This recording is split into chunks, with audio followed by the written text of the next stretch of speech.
and interested in ICT, then we work with them to be able to get computers to their schools and communities. The software we designed, the Empower software, it lets our students learn at their own pace. There is no pressure. They take charge of their learning in their local languages, and it gives them confidence because they're in charge of their learning. Our setup is funded by awards, grants, and corporate sponsorships. Our major focus is on corporate sponsorships because we are building a system, we are building a foundation for an industry, a computer services industry, and these people need to invest in this because the future are these children that we are training. They're going to be the consumers, the employees, and so they need to really invest in this. And our annual expense is $80,000 US, but broken down according to the number of people we reach, it costs only $12 to reach a student and teach them computer for a year. So it's that cheap. Why do we do this? I am not a professional teacher, but I love teaching, and the reason why I keep doing this and sell it to other people to join our course is because of those smiles I see on the students' faces. Our learning system is really boring, and when we go to the classes and communities, there is a lot of excitement, So we break the monotony of teaching in communities and in schools, and as a result, we build confidence in the students, and it also improves on their academic performance. And for community members, some of them are now getting interested in learning. Some people have never even learned how to write their name, but when we bring computers, they want to use them. And for them to be able to use them, they need to start learning. So in some of the community libraries we've gone to, adult classes have kicked off because of that. We also build competent teachers. Most teachers in Uganda are so afraid of computers. They have no access, and they don't think they really need them. So with this program, we are able to promote their skills, build competence, and demonstrate that they can use computers to research and provide more relevant teaching materials. The most exciting thing about this whole thing are the results that we see every day. When we walk into a community the first day, for most schools, they're like, no, you guys, you're going to take, you're wasting our students' time. We have all these subjects to concentrate on, and you're coming to take that time away from them. So there are times when we've been chased from our school, and it's very sad. But then later, after the next school we go to shares how important this is, the schools always call us back. So at the moment, we've trained 28,700 people since operation. We started operating in 2008, even though we were incorporated in 2007. We've reached more than 13 primary schools, but 13 have been able to adopt computer skills as part of their trainings. Now, in most of schools in Uganda, it's about theoretical teachings, and computers are like an extra activity for a school. So for them to actually put it on their timetable and work hard and get computers to their schools is really important. Then two of the students that we trained with this was the first time we went to a community. We didn't even know what we were doing, but to hear that, years later, two students were motivated to take up IT as a subject and now doing it at university, it's really impressive for us. And then for communities, now in most rural communities, people are illiterate. They don't even see the use of a computer. But when we go, everyone gets so excited and they're willing to learn. And as a result, we've worked hand in hand with community libraries to put computers and internet in their communities. And the most important thing about that is now people are using the internet to help them search for information, especially farmers. They are now looking for agricultural information.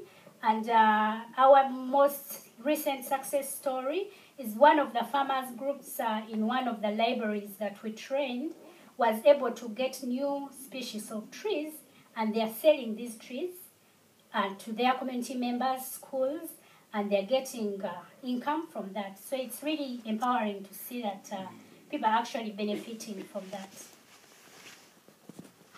I know all of us are here because you did one thing. You didn't go to a post office to post your acceptance letter to come to this conference. You either clicked a button or touched a button, accept, submit, whatever you did. And that is exactly what we are doing. Now, we talk about globalization, but for it to be very effective, especially in Africa, we have to invest in these very basic skills. This year, I think it's a month ago, we launched our Vision 2020. Very ambitious vision, but we know we are going to achieve it. We want to reach 10,500,000 Ugandans with our basic computer literacy and to expand our work in at least 3 different countries, African countries, Congo, Rwanda, and Kenya. And we believe we can achieve this. Of course, we can't do it by ourselves. We have to work with different people that believe in our cause and are ready to get onto the bandwagon. Thank you.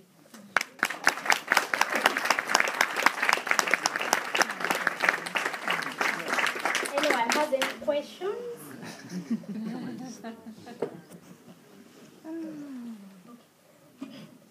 Hello, Julie Lindsay, Flat Classroom Projects. Very inspiring. Thank you so much for sharing your work with us.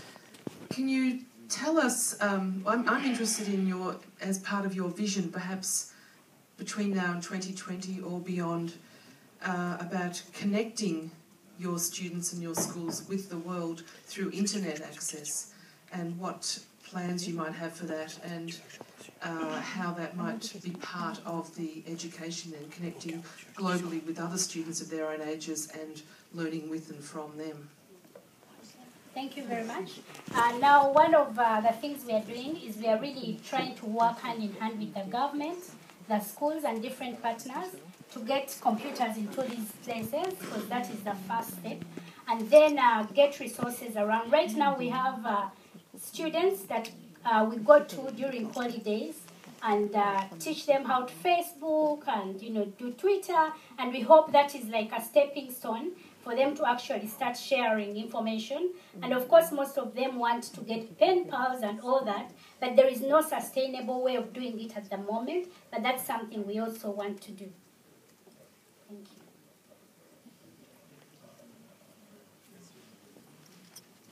you. Asiya, I just want to congratulate you. You said, I'm not a teacher, but I love teaching. I want to tell you, you're a brilliant teacher. You're an inspiration.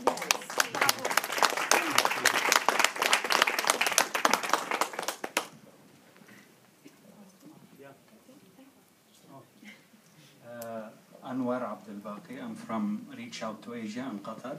I wanted to ask many questions actually, so I don't know if I'm allowed to. One is following up on Julie's question, like, is there a national strategy for ICT integration in education in Uganda? Second is, are you considering, like, by 2020, not just the spread, like the horizontal spread of teaching probably basic ICT, computer literacy, but rather how to allow teachers to use ICT in order to improve the quality of education, like in maybe teaching maths or sciences using ICT, and then address probably local problems with education in Uganda? Thank you. Let me start with the first one. Oh, the last one. Okay. The government of recent has adopted ICT in schools, but in secondary schools at A level. So A level is the last 2 years of school, and that is where they've started it. And in my own opinion, I think we need to start from the bottom up, because right now it's all about read, go and get a degree, but it's not putting it to practicality. But I think it's a good step towards that, and I'm sure as the years go on, they're going to, go down to the lower levels so that, we get the whole system working. Then about teachers, we have an advanced training center, which is where we bring the people, especially teachers and community librarians, after we give them the basics, we do have capacity building ICT courses for them, so that they can be able to get resources online and know what's going around and get best practices of education from other people. Yeah.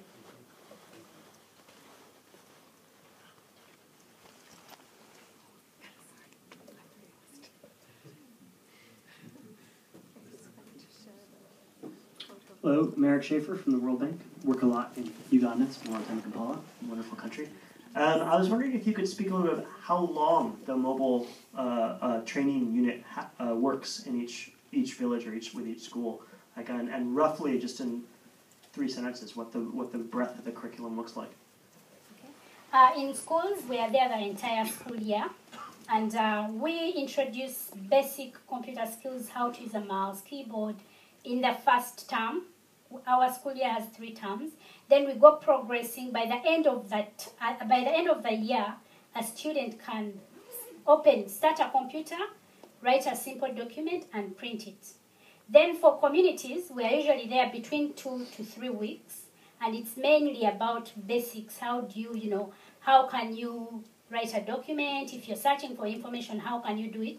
And for community libraries, it's a bit difficult, because most of the people do not speak English. So we engage the youth to support the older people more, so that they can be able to access information for them and be able to disseminate it in their own languages. Thank you. Hi, I'm Rhonda Zelezny Green, and I'm with the GSMA, but also with the University of London. And so I wanted to ask, because it's been interesting being at this conference, and especially this morning's session that took place in the theater. A lot of people are talking about the use of technology in education, and there are still a lot of people who are very much against it. So I would like to know more about your experiences in terms of the teachers' perceptions of the use in technology in education for your program, and then also how have the learners been taking to it? Because I think a lot of people talk about what people in Africa want and need, but it would be great to hear from someone in Africa doing this, like as a homegrown innovation. On part of teachers, they are really resistant to change, because this is not something they were prepared for. So, and it's just after 2 years, the teachers got really excited about this. But for the first 2 years, we were basically teaching kids, and we would go, when it's time for teachers, we would go set up the tent, and only 2 would turn up out of 50. So it's a bit of, they're taking like a very slow steps to catch up, but I think they will catch up. And part of the problem is that most of our teachers are not qualified. So this is something that, they don't really believe they can do, but once they get into it, they actually can do it. And I believe that technology is one of those aspects that can really drive the education system, make it exciting and practical, because we've seen it. We move into a school and students are dropping out of school because they're just tired of the whole thing of come to class, put up your hand, sit and, But when they take charge of their learning, when they can go and discover more than what they are told in a classroom, it becomes exciting. And we've seen the enrollment increase, the school attendance go up because of that. I think it plays a part. It's not the sole, solution to getting education more practical. There are so many things that can happen, but I think it's one of those big, models that we can adopt to get education in Africa more exciting and practical. So a really inspiring presentation, thank you. I would like to ask about the expansion of the program to other countries in Africa, and the potential of replication of this program. And just adding that I manage a humanitarian program in the Philippines, providing schooling for children from slums and cemeteries. And although these children are getting through school and they're going to to high school and are able to go to university, what we were finding is, of course, now basic IT skills are a prerequisite, are indispensable to be able to enter the job market, and looking for solutions to provide IT training for children who are, or young people